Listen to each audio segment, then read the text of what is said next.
Golconda fort. ഏവർക്കും മറ്റൊരു വീഡിയോയിലേക്ക് ഹൃദയം നിറഞ്ഞ സ്വാഗതം. ഇന്ന് നമ്മൾ വിസിറ്റ് ചെയ്യാൻ പോകുന്നത് ഹൈദരാബാദിനടുത്തുള്ള ഗോൽക്കൊണ്ട ഫോർട്ടിലേക്കാണ്. ഇന്ത്യയിലെ തെലങ്കാനയിലെ ഹൈദരാബാദിൻ്റെ പടിഞ്ഞാറൻ പ്രാന്തപ്രദേശത്ത് സ്ഥിതി ചെയ്യുന്ന ഒരു കോട്ടയും തകർന്ന നഗരവുമാണ് ഗോൽക്കൊണ്ട. 11ാം നൂറ്റാണ്ടിൽ കാക്കതീയ ഭരണാധികാരി പ്രതാപരുദ്രയാണ് ഈ കോട്ട ആദ്യം മണ്ണുകൊണ്ട് നിർമ്മിച്ചത്.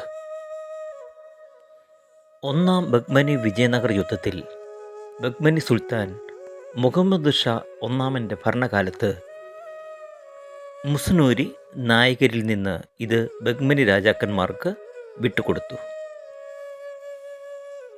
സുൽത്താൻ മുഹമ്മദ് ഷായുടെ മരണശേഷം സുൽത്താനത്ത് ശിഥിലമാകുകയും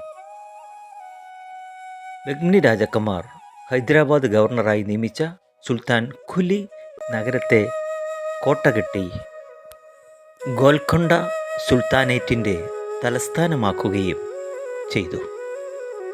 വജ്രഖനികളുടെ, പ്രത്യേകിച്ച് കൊല്ലൂർ ഖനിയുടെ സമീപത്തായതിനാൽ ഗോൽക്കൊണ്ട വജ്രങ്ങൾ എന്നറിയപ്പെടുന്ന വലിയ വജ്രങ്ങളുടെ വ്യാപാര കേന്ദ്രമായി ഗോൽക്കൊണ്ട മാറി. ഗോൽക്കൊണ്ട കോട്ട നിലവിൽ ഉപേക്ഷിക്കപ്പെട്ടതും അവശിഷ്ടവുമാണ്. 2014 ലോക പൈതൃക സ്ഥലമായി മാറുന്നതിനായി യുനെസ്കോ ഈ സമുച്ചയത്തെ താൽക്കാലിക പട്ടികയിൽ ഉൾപ്പെടുത്തി.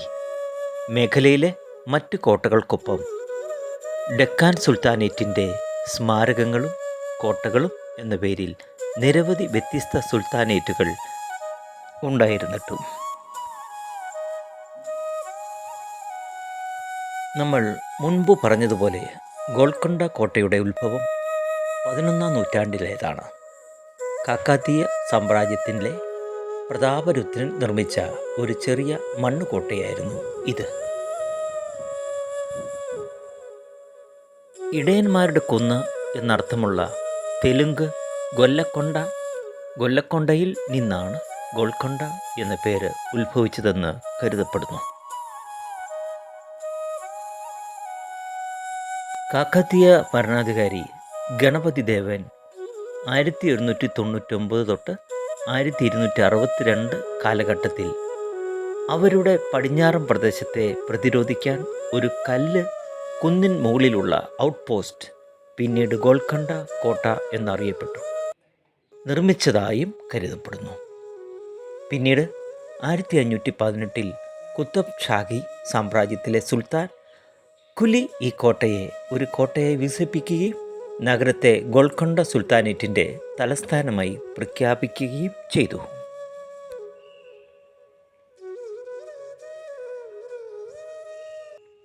വാറങ്കൽ രാജാവ് ഒരു സന്ധി വഴി കോട്ട ബഹ്മനി രാജാക്കന്മാർക്ക് കൈമാറിയതിനു ശേഷം അവർ അത് കൈവശപ്പെടുത്തി ബഹ്മനി സുൽത്താനേറ്റിൻ്റെ കീഴിൽ ഗോൽക്കൊണ്ട പതുക്കെ പ്രശസ്തിയിലേക്ക് ഉയർന്നു വന്നു.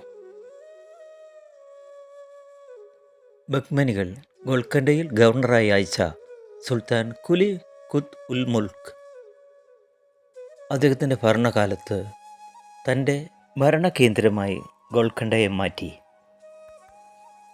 സുൽത്താൻ കുലി 1518 ഔപചാരികമായി സ്വതന്ത്രമായി ഗോൽക്കൊണ്ട ആസ്ഥാനമായുള്ള കുത്തബ് ഷാഹി രാജവംശം സ്ഥാപിച്ചു.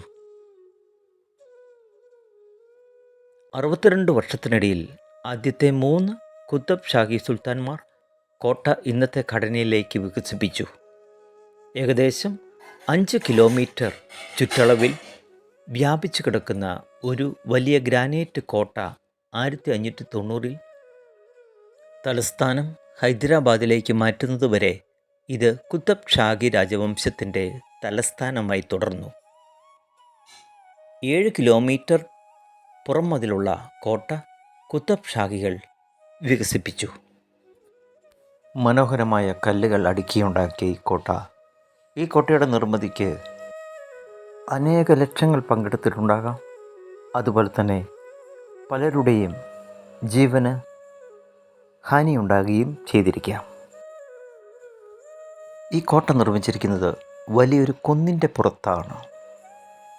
അതിൻ്റെ കൊട്ടാരവും മറ്റും കുന്നിൻ്റെ ഏറ്റവും ഉൾഭാഗത്താണ്. ആയതിനാൽ ശത്രുക്കളുടെ വരവ് മുൻകൂട്ടി അറിയുവാനും അവർക്കെതിരെ പട നയിക്കുവാനും രാജാക്കന്മാർക്ക് ഒളിക്കുവാനുമുള്ള പല ഗുഹകളും പല വിഹാരങ്ങളും കെട്ടിടങ്ങളും നമുക്ക് ഈ കൊട്ടാരത്തിൽ അല്ലെങ്കിൽ ഈ കോട്ടയിൽ കാണുവാൻ സാധിക്കും. ആയിരക്കണക്കിന് വിദേശ സ്വദേശ സഞ്ചാരികളാണ് ഈ കോട്ട കാണുവാൻ ദിവസവും എത്തുന്നത്. ഈ വീഡിയോയുടെ രണ്ടാം ഭാഗം അടുത്ത വീഡിയോയിൽ നമുക്ക് കാണാവുന്നതാണ്.